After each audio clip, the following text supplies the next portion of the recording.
So ఓవరాల్గా తీసుకున్నామంటే అసలు ఓపెన్ ప్లాట్ బిజినెస్ అనేది తీసుకున్నామంటే గతంతో పోల్చుకుంటే ఏంటి ఎలాంటి చేంజెస్ కనపడుతున్నాయి గత 4-5 నెలల నుంచి మనం తీసుకున్నాం? యా, మీకు తెలుసు లాస్ట్ ఆల్మోస్ట్ 2 ఇయర్స్ నుంచి మార్కెట్ చాలా స్లో ఉంది. విజిట్స్ తక్కువ ఉన్నాయి, సేల్స్ కూడా తక్కువే ఉంది. బట్ లాస్ట్ 4-5 మంత్స్ నుంచి అయితే ట్రాన్సాక్షన్స్ పెరిగిన మాట వాస్తవం. ఇది నేను చెప్తుంది కాదు, యాజ్ పర్ SRO రికార్డ్స్ చూసుకోవచ్చు. లాస్ట్ 1-2 మంత్స్ అయితే చాలా వేరియేషన్ వచ్చింది. పర్టికులర్గా కొన్ని హైవేస్లో, బెంగళూరు హైవే కావచ్చు, 4th సిటీ ఇంపాక్ట్తో సాగర్ అండ్ శ్రీశైలం హైవే, ముంబై హైవేలో చాలా ట్రాన్సాక్షన్స్ పెరిగినాయి. ఈవెన్ వికారాబాద్ హైవేలో కూడా ట్రాన్సాక్షన్స్ పెరిగినాయి. And again the same Shamirpet highway transactions పెరుగుతూ ఉన్నాయి. పీపుల్ ఆర్ కమింగ్ ఫార్వర్డ్ అండి. బట్ ప్రైస్ కరెక్షన్ కొంత జరిగిన మాట వాస్తవం. అనౌన్స్ చేసే ప్రైస్ అలా ఉన్నప్పటికీ కూడా మంచి నెగోషియేషన్ స్కిల్స్ ఉన్న క్లయింట్ అయితే ఒక మంచి ప్రైస్లో ఇప్పుడు ఒక ప్రాపర్టీని ఎక్వైర్ చేసుకోవచ్చు. So proper kind of research చేసుకోవాలి. ఒక 4-5 వెంచర్స్ని షార్ట్ లిస్ట్ చేయాలి. ఆ 4-5 వెంచర్స్లో మళ్ళీ 2 షార్ట్ లిస్ట్ చేయాలి. దాన్ని ప్రాపర్గా నెగోషియేట్ చేయాలి. మంచి ప్రాపర్టీని ఎక్వైర్ చేసుకుంటే 1 ఇయర్లోనే బెనిఫిట్స్ తీసుకుంటారు. ఇది నేను ఎష్యూర్ చేయగలను. ఇది గమనిస్తున్నారా మార్కెట్లో? యా, ఇదే నడుస్తూ ఉంది మార్కెట్లో. క్లయింట్స్ కూడా చాలా అవేర్నెస్ వచ్చింది. ఇంత ముందులాగా మనం ఏదో ఇంటీరియర్ వెళ్ళిపోయి ఏవో మాటలు చెప్పేసి ఇది అంటే అలా లేదు మార్కెట్. సో ఇప్పుడు ఎవరు మార్కెట్ డౌన్ ట్రెండ్ ఉందని ఎవరు చెప్తున్నారు? అట్లా పీసబుల్ లొకేషన్స్ కానీ లొకేషన్స్లో వెంచర్ వేసిన వాళ్ళు ఎస్ మార్కెట్ డౌన్ ట్రెండ్ అనే చెప్తారు. మంచి లొకేషన్లో హైవేకి నియరో, ఓఆర్ఆర్కి యాక్సెస్ ఉండదు, ఏదైనా సమస్య జడ్డో, రెసిడెన్షియల్గా డెవలప్ అవుతున్న ఏరియానో, ఇంకేదో వస్తున్న ఏరియానో వెంచర్ చేసిన డెవలపర్ ఇప్పుడు హ్యాపీగానే ఉన్నారు. దేనికి ఎక్కువ డిమాండ్ ఉంది? ఓపెన్ ప్లాట్స్ ఉందా లేదంటే అపార్ట్మెంట్ ఇటు సైడ్ తీసుకుంది? యా, ఎప్పుడు కూడా ఓపెన్ ప్లాట్స్కే ఉంటుందండి. ఎందుకు అంటే ఫ్లాట్ అనేది వన్ టైం బై, అది మన అవసరం. ఓన్లీ ఇన్వెస్ట్మెంట్ కాదు, అది మన need, basic need. But investment మోడ్లోకి వెళ్ళినప్పుడు ఫ్లాట్నే ప్రిఫర్ చేస్తారు, అంటే ల్యాండ్నే ప్రిఫర్ చేస్తారు. ఇన్వెస్ట్మెంట్ కోసం అపార్ట్మెంట్లో ఫ్లాట్ కూడా పర్చేజ్ చేస్తారు. బట్ రిపీటెడ్గా పర్చేజ్ చేసేది ఏదంటే ల్యాండే. ఓకే, అట్లా ల్యాండ్ మీద ఎక్కువ, ల్యాండ్కే ఎక్కువ డిమాండ్ ఉంటుంది, ఎప్పుడూ అదే ఉంటుంది. ఈ రాజేంద్ర నగర్, బుద్వేల్ ఈ మధ్య బాగా ట్రెండింగ్లోకి వచ్చేసింది. ఇంకా ఫ్యూచర్ మొత్తం అక్కడే కనపడుతుంది అని చెప్పి మాట వినిపిస్తుంది. ఏంటి సార్ లేటెస్ట్ అప్డేట్స్ ఏంటి? అసలు అక్కడ ప్రైజెస్ ఎలా ఉన్నాయి? ఎంత దూరం వరకు మనం ఇన్వెస్ట్ చేయొచ్చు అంటే ఏం చెప్తారు? ఎస్ అండి, రాజేంద్ర నగర్, బుద్వేల్ ఇప్పుడు హాట్ ఏరియాస్ అని చెప్పొచ్చు, మైక్రో మార్కెట్స్ అవి.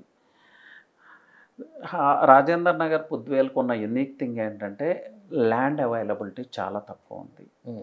నెక్స్ట్ థింగ్ ఏంటంటే చాలా తక్కువ ఉంది, ల్యాండ్ అవైలబిలిటీ తక్కువ, కన్జర్వేషన్ జోన్ ఎక్కువ. సో లో డెన్సిటీ ఏరియా, అలాగే మంచి వాతావరణం, మంచి గ్రీనరీ, ఎదురుగా Himayat Sagar lake, plus elevated place అది. ఇప్పుడు మనం జస్ట్ లైక్ కోకాపేట ఎలా ఎలివేటెడ్గా ఉంటుంది, మీరు ఓఆర్ఆర్లో ట్రావెల్ చేస్తుంటే రాజేంద్ర నగర్ ఎక్కడ కనిపిస్తుంది, అక్కడెక్కడో కనిపిస్తూ ఉంటుంది. సో అలాంటి లైఫ్ స్టైల్ చాలామంది కోరుకుంటా ఉన్నారు ఈరోజు హైదరాబాద్లో. వీటన్నిటికీ మించి ఎయిర్పోర్ట్కి చాలా నియర్, ఓఆర్ఆర్కి అటాచ్డ్గా ఉంది, ఐటీ కారిడార్కి నియర్, సిటీలో ఏ పార్ట్కైనా ఈజీ రీచ్. వీటన్నిటికీ యాడెడ్ వాల్యూ ఏంటంటే pan India builders, prestige, Godrej లాంటి సంస్థలు కూడా అక్కడికి వచ్చి తమ కార్యకలాపాలు స్టార్ట్ చేయటం, ఎట్ ఏ టైం అందరి దృష్టి ఆ ప్రాంతం వైపు మళ్ళింది. జనరల్గా ఒక పాన్ ఇండియా బిల్డర్ వచ్చాడంటే అందరూ ఫోకస్ చేస్తారు what is happening in that area అని. అలా Rajendra Nagar and Budvel at a time lime లైట్లోకి వచ్చినాయి. గవర్నమెంట్ వైపు నుంచి కొన్ని డెవలప్మెంట్స్ జరుగుతున్నాయి. అలాగే Budvel and Kismatpur IT corridor ఉంది, ఫ్యూచర్ ఐటీ డెవలప్మెంట్ ఏరియా అది, ప్లస్ ఎకో పార్క్ లేటెస్ట్. ఇంకా అది ఏంటనేది పూర్తిగా రివీల్ చేయలేదు, త్వరలో ఓపెన్ చేయబోతున్నారు ఎకో పార్క్.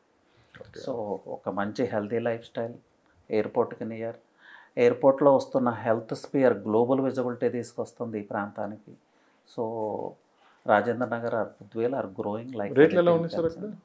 ఎస్ అంటే around 6,000 for SFT base price తీసుకుంటే 6,000 నుంచి 9,000 వరకు ఎస్ఎఫ్టీ ప్రైజెస్ ఉన్నాయి. Depends on developer, depends on amenity, size of the project. ఇలా కానీ అక్కడ ఆ ఏరియాకి వెళ్తే మటుకు వర్క్స్ అయితే చాలా బాగా జరుగుతున్నాయి. అవును. చాలా ఫాస్ట్గా అక్కడ ఏదో జరుగుతుందని వరకు చాలా క్లియర్గా అర్థం అవుతుంది అటు సైడ్ అవును. డెవలపర్స్ కూడా ప్రాజెక్ట్స్ చాలా వేగంగా ముందుకు తీసుకెళ్తున్నారు. రామ్కీ కావచ్చు, ప్రెస్టేజ్ కావచ్చు, గోద్రేజ్ కావచ్చు, అపర్ణ వాళ్ళు కూడా మాల్ కన్స్ట్రక్ట్ చేయబోతున్నారని తెలుస్తుంది. సో ఒక ఎలా చెప్పాలంటే దీన్ని సెమీ రూరల్ ఏరియా నుంచి పెరి అర్బన్ ఏరియా లాగా ఒక సబబ్ లాగా ట్రాన్స్ఫార్మ్ అవుతూ ఉంది రాజేంద్ర నగర్.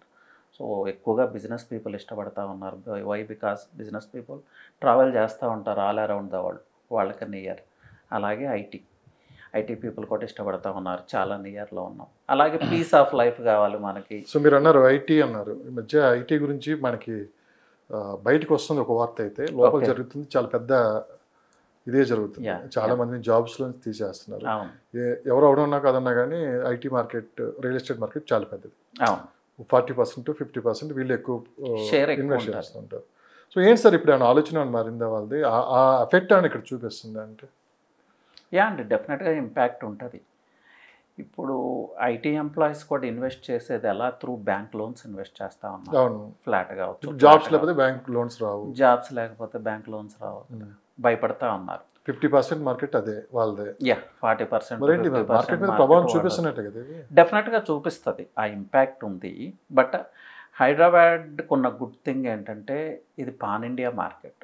ఓవరాల్గా లాస్ట్ 10 years నుంచి తీసుకుంటే కొంతకాలం నార్త్ పీపుల్ ఇన్వెస్ట్ చేసేవాళ్ళు.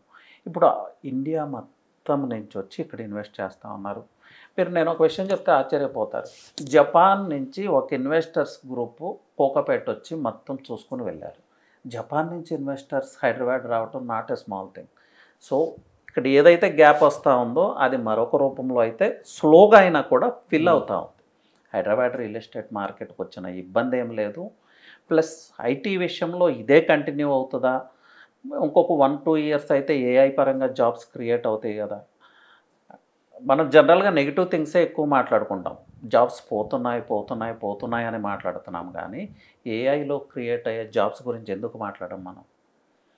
ఇంతకన్నా ఎన్ని జాబ్స్ అయితే పోతున్నాయో దానికన్నా 2 జాబ్స్ ఏఐలో క్రియేట్ కాబోతున్నాయి. రియల్ ఎస్టేట్ రిలేటెడ్ ఎలాంటి ఇన్ఫర్మేషన్ కావాలన్నా మీరు నాకు కాల్ చేయొచ్చు. నేను రవిప్రకాష్, నా ఆఫీస్ వచ్చి హఫీస్పేట్లో ఉంటుంది. నా నెంబర్ వచ్చి 9133728888.